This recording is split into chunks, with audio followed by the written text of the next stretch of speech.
Assalamu alaikum, everyone. And today I'm here with a very, very special guest. And whatever the news you're hearing, whatever is happening around yourself, there'd be questions in this session. And you'd be able to understand, you'd be able to grasp, and you'd be able to comprehend a lot of questions that are running in your mind. The guest today is very, very special because he is a mayor. That is one speciality. But humanity runs in his family. When I read about him, I got to know that, his parents, his grandparents, everybody was so concerned about people around themselves. His grandparents had 12 children of their own. Still, they adopted two more children. And he himself, I was reading about him and I was researching about him. And very interestingly, he is very much interested in youth. He even shares his food and space and home with the people in destitute.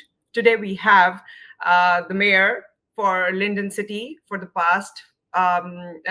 He has been the mayor since 2015 till date. We have Mayor Derek Armstead today with us.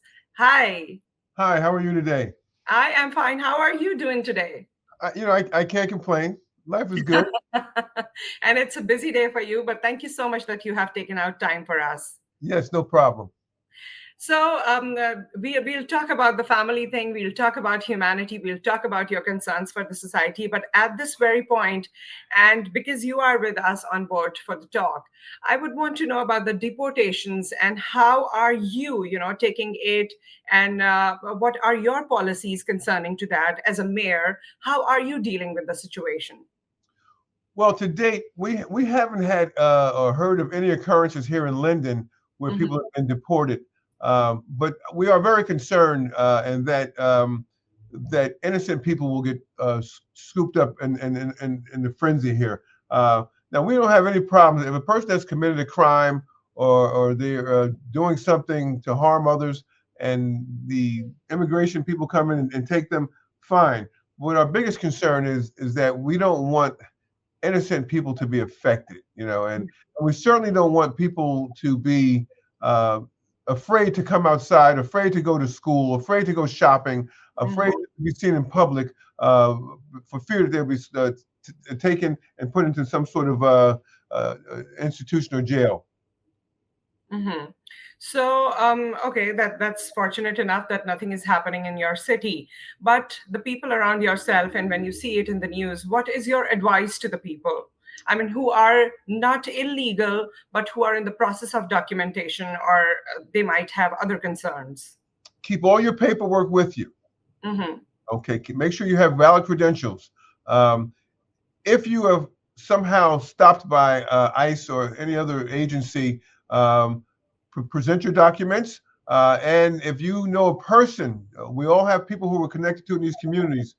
Don't be afraid to ask if you could reach out to them, because somehow if you're put into a detention center, somebody has to know that you're there.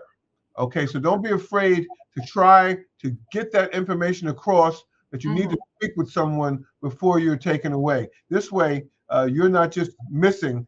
Someone will know where you're at, and at that point, it's a lot easier for an outsider to intervene from with the authorities than it is once you're inside. Hmm. So you could call. I mean, that's the right. Yes, you have a right to call, but I would say make sure that you ensure that someone knows that you've been apprehended or you're being apprehended, so that you can um, get Mhm. help from the outside, from other than the people who are in an institution. How do we have to perceive ice? Like ice is something that seems an invisible or visible threat to people. The people who has got to know that there is this force called ice, so they are threatened by it. How should a normal human being perceive it? Is it a force that listens to you? Is it a force that will make that makes sense out of your position, or are they somebody who just arrest people at random?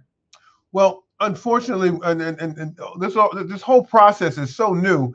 We really don't know how ICE is going to be responding to various people. At Mhm. this time, we have to consider them as they're a government agency. They're a law enforcement agency, so we have to cooperate with them. Um, but at this point, we just hope and pray that whatever they're doing, they're operating within the confines of the law, and that they don't do anything too over the top to harm individuals. And we certainly hope, we certainly pray that won't happen. Yeah, and they have been given a permission to enter schools and churches. So, parents are very concerned. Students are very anxious about it. That's concerning for everybody because typically it was always schools and churches have been hands off for the government. And I'm finding this is very disturbing when you hear that they're going to allow schools and churches to be entered.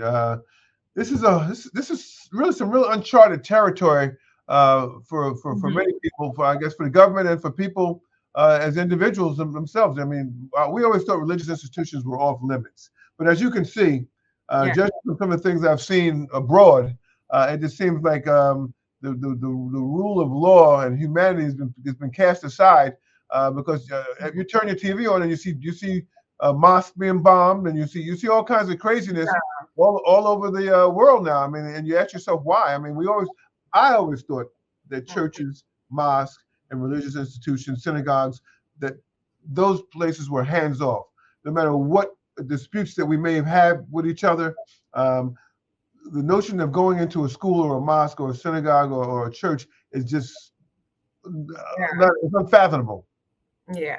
Okay. So apart from that, this was the whole situation that everybody is talking about. But I want to talk about you also in 2025. What is your agenda as a mayor? What do you want to do to the people around yourself, to your city, and to the youth that you are more concerned about? Well, we want everybody here to prosper in Linden. We know that that everybody who comes here, I don't care whether you come from abroad, whether you come from a town over and you want to move to Linden, everybody who comes here because they want to, they're seeking prosperity and a better life for themselves. And we want to make sure that people who come to Linden, we ensure that they have that. And we've been very lucky, very fortunate here in Linden. We've having a good industrial base. We have a good residential and industrial mix, and people can find employment in our town, and that's a good thing.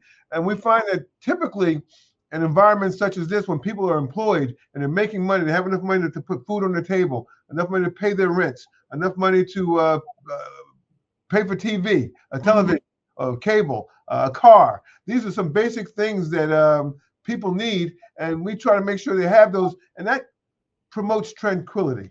I don't care where you are in the world. If you're not hungry and if you have shelter and warmth, then you're less likely to be engaged in activities that are going to hurt others or do anything. You're not going to do anything that's illegal. We hope not, at least, but you're less likely to do it if you're in a stable environment. And that's what we try to provide here in Linden, a stable environment for all of our people. Make sure that everybody opportunity exists for all. And what's your vision regarding the high schoolers and the youth around yourself?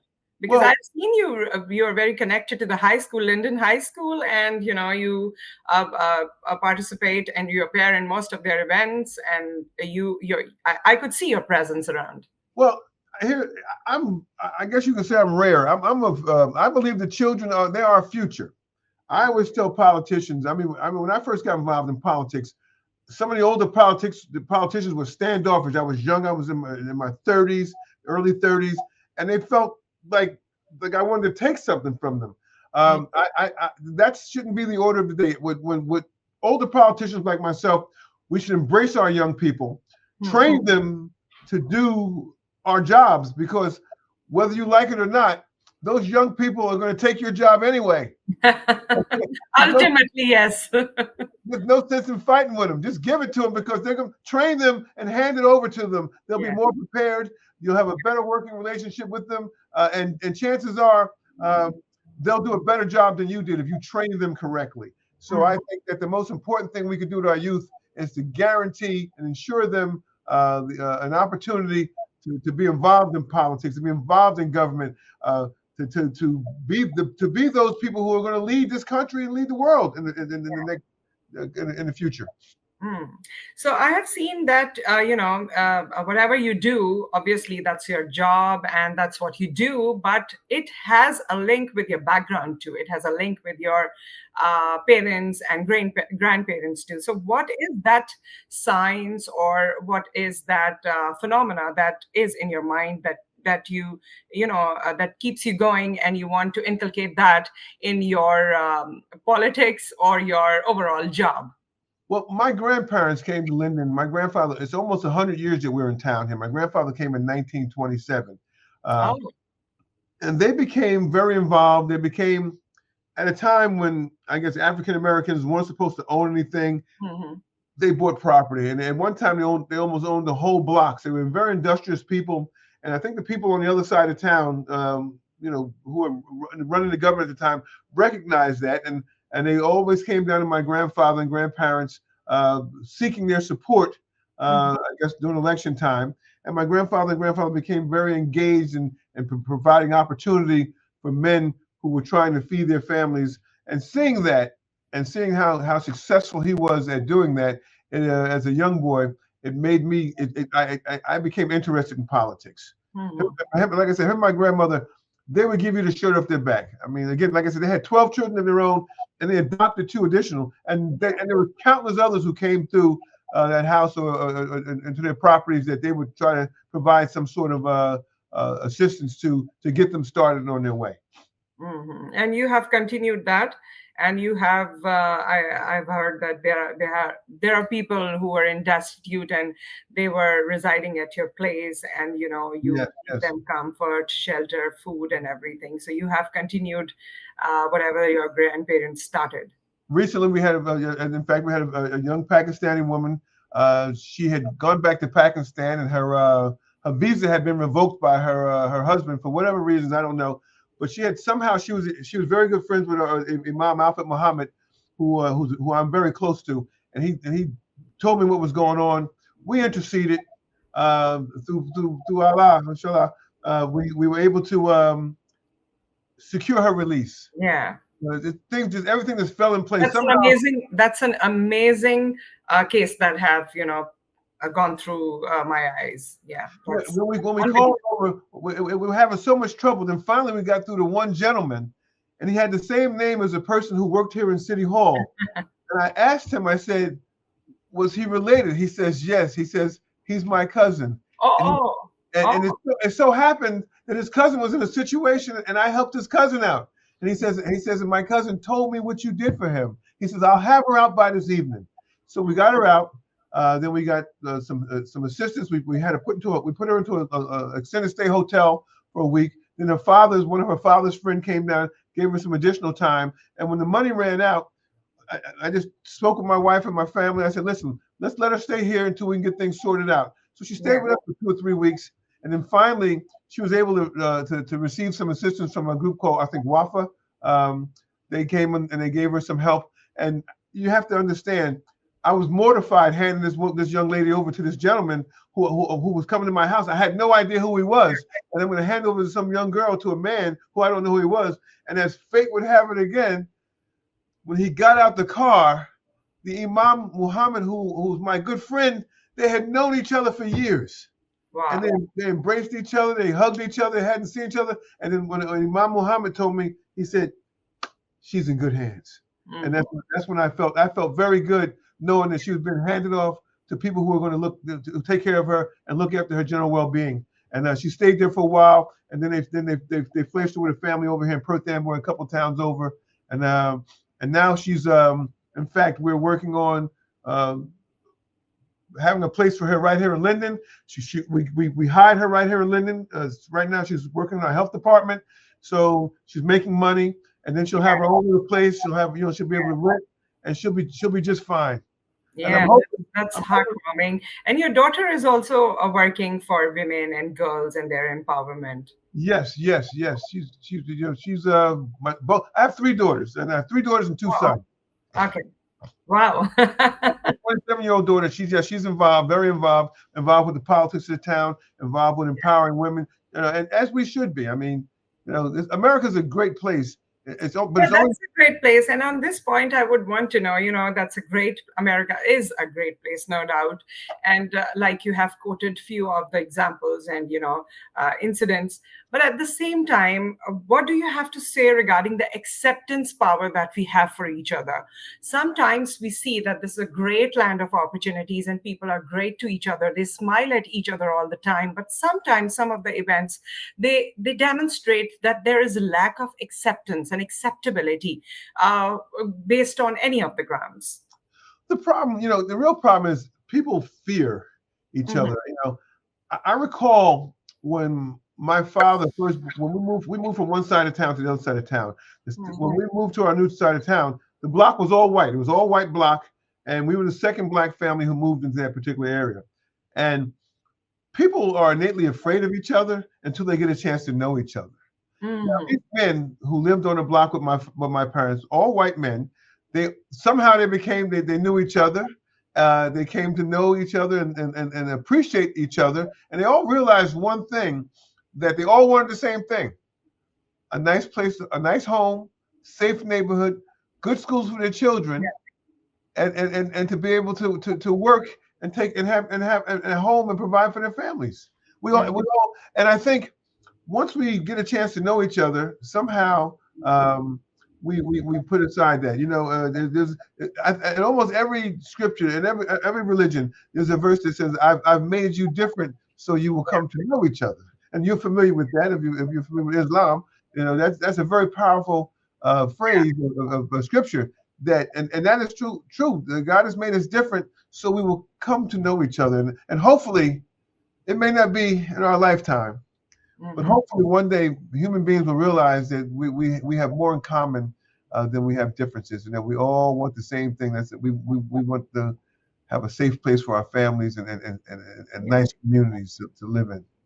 Yeah, I think that is one basic point that everybody wants. You want a safe society, you want good education for your children, you want good family life and good neighborhood. I think that's there in every human being and every parent, at least. When you're a parent, you want, I'm so sorry, you want a good life for yourself and for your children. Nothing else matters. Nothing else matters. I think every day. I'm constantly trying to deal with my children, how I can get them to a better lifestyle than I have. Yeah, yeah. So, any piece of advice that you would want to give the young children out there who might have this discrimination in their mind, because we have people of every sort around ourselves. So, they might have this discrimination, they might have this feeling of division. So, any piece of advice for them? I tell everybody, you can overcome through excellence. Mm. It was Martin Luther King said, if you're going to be a street sweeper, be the best that you possibly could be. If Yeah. you go, whatever you're going to do, be the best at it. I look at I use an example in India. There is towards the southern part of India, there are people in India. They're a little bit darker, okay, and somehow they felt the brunt of discrimination.